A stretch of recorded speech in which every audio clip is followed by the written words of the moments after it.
حضرت عمر दिन को तख्त हुकूमत पे बैठते थे और उनका तख्त को सोने जबरजद का नहीं था, मस्जिद नबवी की चटाई थी और सारा दिन वहां बैठ के लोगों की बातें सुनते। और जब रात के अंधेरे गहरे होते उमर भेष बदल के मदीने की गलियों का गश्त करते। कहा तुम्हारे घर से धुआं निकल रहा है और बच्चे रो रहे हैं, उनको खाना क्यों नहीं देती? कहने लगी उमर की जान को रो रही। उमर के पांव तले से जमीन निकल गई। कहा क्या हुआ?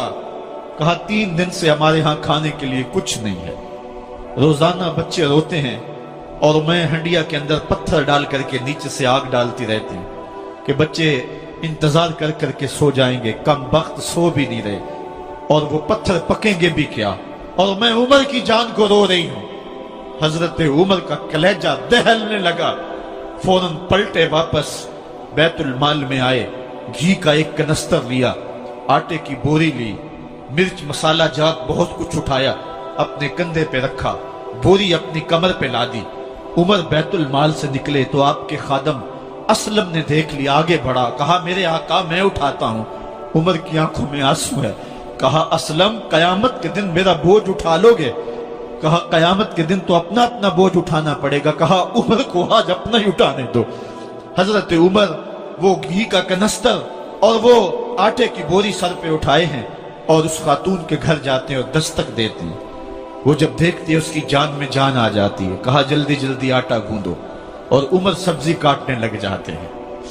हजरत उमर रज़ी अल्लाह ताला अन्हो सब्जी तैयार कर देते, उधर आटा गूंद जाता है और फिर ऊपर चूल्हा रखा जाता है, चूल्हे के अंदर आग रखी जाती है, वो खाना पकाने लगती है, आग बुझती है।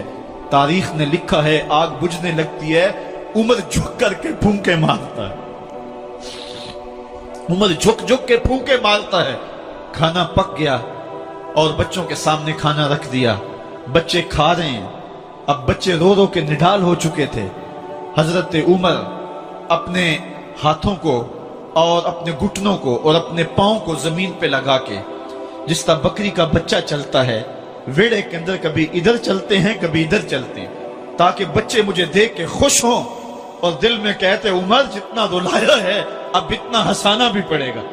तो कभी उमर अमीरुल मोमिनीन, ये मैं किसी आज के जो है वो लोगों के वोटों पे मुंतखब होने वाले हुक्मरान की कहानी नहीं सुना रहा, मैं उस उमर की कहानी सुना रहा हूं जो 23 लाख मुरब्बा मील का हुक्मरान है, आधी दुनिया का बादशाह है।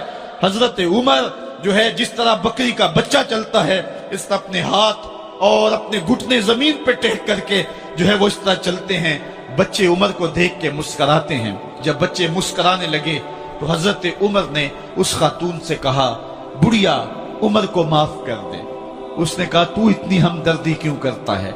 कहा उमर बेचारा बड़ा फंसा हुआ है, फिक्र है उसको यरमूक को फुस्तात हुलवान की, जब फतह है मिस्र तो तैयारी है ईरान की, आते जाते वफद से मुलाकात भी करता होगा और शब को मालूम हालात भी करता होगा, कांटों में उलझी हुई बेचारे की जान है, नींद उसको भी आती है आखिर वो इंसान है, मेरी बहन उमर को माफ कर दे।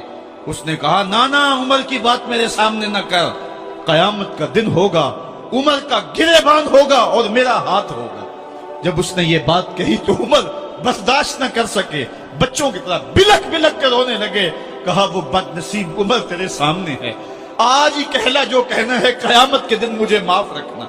उसने कहा तू उमर है? कहा बदनसीब उमर तेरे सामने खड़ा हूं। मेरे उमर कहते हैं अगर दजला के किनारे एक बकरी का बच्चा भी प्यासा मर गया उसका हिसाब भी उमर से लिया जाएगा। हजरत उमर निकले यरूशलेम में, एक ऊंट है एक गुलाम है, कभी वो सवार होता है कभी आप बारी मुकर्रर की है।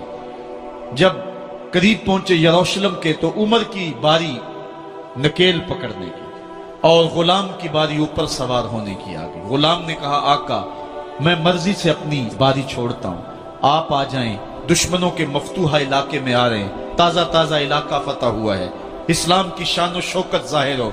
उमर ने कहा इस्लाम की शान व शौकत ऐसे जाहिर नहीं होती है, अपनी बारी पे तुम बैठोगे, अपनी बारी पे मैं बैठूंगा। लोग मुंतजर खड़े हैं। दूर से जब देखा कहा इसकी हैबत से कांपते थे हम, ये तो कोई हबशी लगता है, रंग काला है, होंठ मोटे हैं, इससे तो ज्यादा हसीन इसका गुलाम है जो आगे आगे चल रहा है। حضرت ابو عبیدہ نے کہا دھوکہ کھا رہے ہو، ہمارا آقا وہ نہیں ہے جو اونٹنی کے اوپر سوار ہے، ہمارا آقا وہ ہے جو لگام تھامے آگے آگے چل رہا ہے۔ حضرت عمر رضی اللہ تعالیٰ عنہ کو آگے بڑھ کے جابیہ کے مقام پہ حضرت ابو عبیدہ بن جراح نے استقبال کیا، تو حضرت عمر آگے بڑھے اور انہوں نے آگے بڑھ کر کے حضرت ابو عبیدہ کے دونوں کندھوں پہ ہاتھ رکھا، اور سنو حضرت عمر نے کیا کہا لا الہ الا اللہ انا کنا اذل قوم فاعزنا اللہ بالاسلام، کہا کہ لا الہ الا اللہ، اے ابو عبیدہ بن جراح، ہم ایک ذلیل قوم تھے اور اللہ نے ہمیں اسلام کی وجہ سے عزت عطا کی ہے، اور میں تمہیں ایک تاریخ ساز بات کہنے لگا ہوں، اور وہ یہ ہے کہ جب تک ہم اس عزت والے اسلام کے دامن کو تھامے رہیں گے ہماری عزت قائم رہے گی، اور جب اسلام کے علاوہ کسی اور جگہ سے عزت ڈھونڈیں گے تو رسوا کر کے رکھ دیے جائیں گے۔ یہ ہے وہ خلاصہ جو حضرت عمر نے امتوں کے عروج و زوال کا بیان کیا ہے۔ اس امت کو جو خیرات ملی ہے تخت و تاج کی، وہ پینٹاگون سے نہیں ملی، وہ واشنگٹن سے نہیں ملی، وہ وائٹ ہاؤس سے نہیں ملی، وہ محمد عربی کے جوڑوں کا صدقہ ملی ہے۔ اس لیے جب ہم نے اسلام سے انحراف کیا، پاکستان حاصل کیا گیا تھا۔